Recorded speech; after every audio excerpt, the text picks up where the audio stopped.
हाँ, आप अपने मन के जो आपकी जो आपकी पॉजिटिविटी है, उस चीज़ को मजबूत रखें।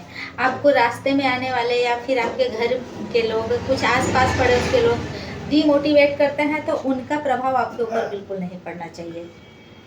क्योंकि बहुत तरीके के लोग मिलेंगे जो आपको भरमाते रहेंगे। अरे हाँ, 4 बच्चों की माँ है, अभी सिलाई सीखने जा रही है, पार्लर सीखने जा रही है। अभी उन्हीं 4 बच्चों को तुम्हारे भोजन की ज़रूरत पड़ जाए, बच्चे तुम्हारे बिना खाए सोएंगे, तो जो कहने वाला है वो तुम्हें भोजन देने नहीं आएगा, लेकिन तुम्हारे दिमाग में फालतू के कचरे ज़रूर डालने के लिए आ जाएगा। ऐसे लोगों को ना तुरंत कूड़े करकट की तरह, गर्दा की तरह ऐसे झाड़ के चला करो, ऐसे कि अगर वो कुछ बोल रहा है ना, तो यहाँ से सुनना ही नहीं है और ना यहाँ रखना है, उसको तुरंत जवाब दीजिए कि बहुत बहुत धन्यवाद आपको ये बताने के लिए। आप अपना ज्ञान अपने पास रखिए। मेरे पास इतना ज़्यादा ज्ञान है ना कि उसी की वजह से मैं दौड़ रही हूँ, मैं पार्लर करने आ रही हूँ, मैं सिलाई करने आ रही हूँ। तो आपके मुफ्त का ज्ञान मुझे नहीं चाहिए, प्लीज़ एक किनारे रहिए। जानते हैं, आज हमारे समाज में बहुत सारी ऐसी बहनें हैं जो घर में रह रही हैं, उनका रोजी रोटी अच्छे से नहीं चल रहा है, वो आर्थिक रूप से परेशान हैं, लेकिन फिर भी लोग क्या कहेंगे, अरे ये क्या कहेगा, वो क्या कहेगा, इसी के चक्कर में वो अपने कीमती समय को बैठ के बेफालतू के समय गवाती हैं। यहाँ वहाँ बैठ के बात करेंगी और पढ़ी लिखी हो करके, सब कुछ हो करके भी क्या कर रही हैं, अरे हमारा आदमी कमा के देगा। वो कितना कमा के देगा, वो तो कमा ही रहा है, लेकिन अगर आपका समय चूल्हा बर्तन खाना कपड़ा चौका करने के बाद अगर बच रहा है, तो उस समय का सही से उपयोग कीजिए, है कि नहीं।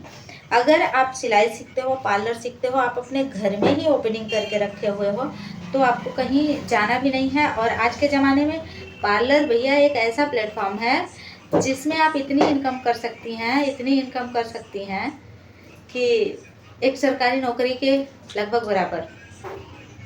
सम्मान भी किसी से कम नहीं है, आपको किसी के यहाँ जाके बुलाना भी नहीं है।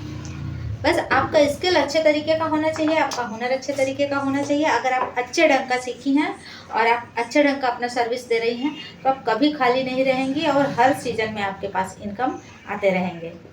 तो इसलिए आप किसी की बातों को सुन करके अपने मन में कुंठा ला लो। एक कहा गया है ना कि अगर आपके पास एनर्जी, पॉजिटिव एनर्जी अगर थोड़ा सा है, तो कोई निगेटिव एनर्जी डाल दे तो वो बहुत जल्दी डिस्टर्ब हो जाती है, डिस्ट्रॉय हो जाती है, ख़त्म हो जाता है।